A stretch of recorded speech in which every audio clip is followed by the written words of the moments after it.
Hey everybody, hope all is well. So today I just want to talk a little bit about the recent Jimmy Dore podcast where you had RFK Jr. on, which I thought was a really good podcast.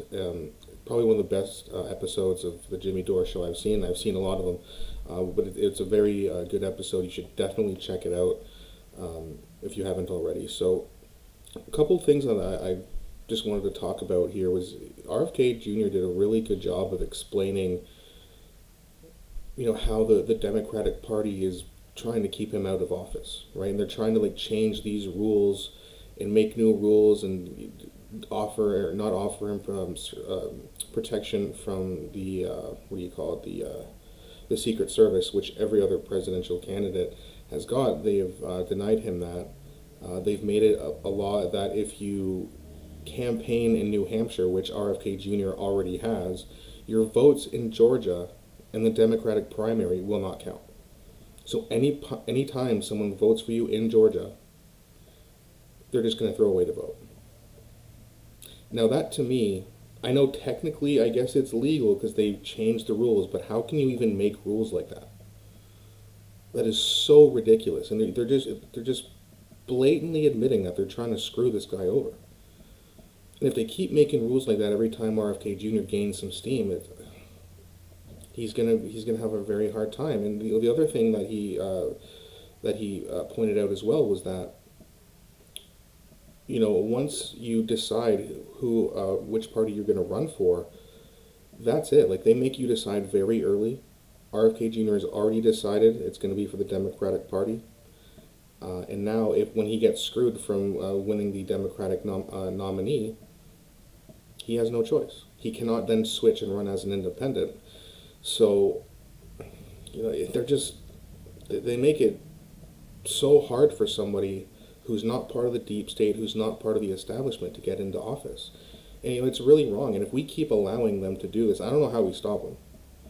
RFK Jr. has mentioned a peaceful revolution. Okay, a peaceful revolution. And I'm not saying be violent either, but we have to find a way to gain power back as people because we're just letting these elitists essentially run the country, and then when they don't like something, they just change the rules like that. They just start changing rules.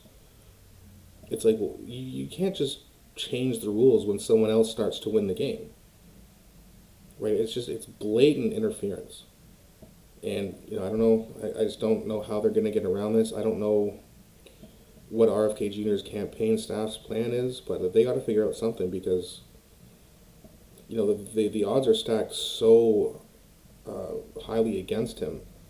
Not to mention the fact that even though people don't like Joe Biden, with the smearing that they're doing of RFK Jr. in the mainstream media, although I don't think that's working as well as it once was because RFK Jr. has been on doing a podcast tour. He's been on Dave Smith, Jimmy Dore, Russell Brand, Joe Rogan. So I think more people are kind of waking up to him, and I read the comment sections of these podcasts, and I see that a lot of people do like him. That being said, the propaganda machine is going to start to turn up the heat. Now that being said, to be fair, is that they can keep turning up the heat, but they're just losing viewership and more viewership. So I think RFK Jr. is going to gain a lot more steam, but he's as soon as he gains more steam, they're just going to make another rule. Oh, if you campaign in Carolina, then your votes in Texas won't count, or something like that. Like they're just going to keep making rules so that all these people who vote for him, they're just going to throw away the vote and just get away with it, and then we're going to have President Newsom or who knows. But there's not a whole lot of good candidates out there. I do still kind of like Marianne. Well, not kind of. I do like Marianne Williamson. I don't know much about Vivek, but Vivek does seem like a good speaker. He seems intelligent. He's on the Republican side, so it's like, well, okay, but he seems to also be gaining steam, so he may be a decent candidate, but I don't know enough about him to really speak on that right now. So if he continues to gain some more steam, then I'll do my research on him. But for now, it's really for me RFK Jr. or Marianne Williamson, and they're going to do everything. I don't mean to sound repetitive, but they're going to do everything they can to stop both of them. Now, Marianne doesn't have as much steam, so they don't really have to do anything with her right now. But if she starts gaining steam, they're going to do the same thing to RFK Jr. They won't offer Secret Service protection. They'll start making weird rules. And it's crazy. We have to find a way to just keep pushing for this guy so that he can hopefully become the next president of the United States, because if not, I think we're in big trouble. I think the way things are going, you get another guy who just follows by the establishment rules, like Gavin Newsom. I mean, if he's the president, I mean, it's hard to have hope right now, guys, but I mean, if he was president, the hope's just out the window.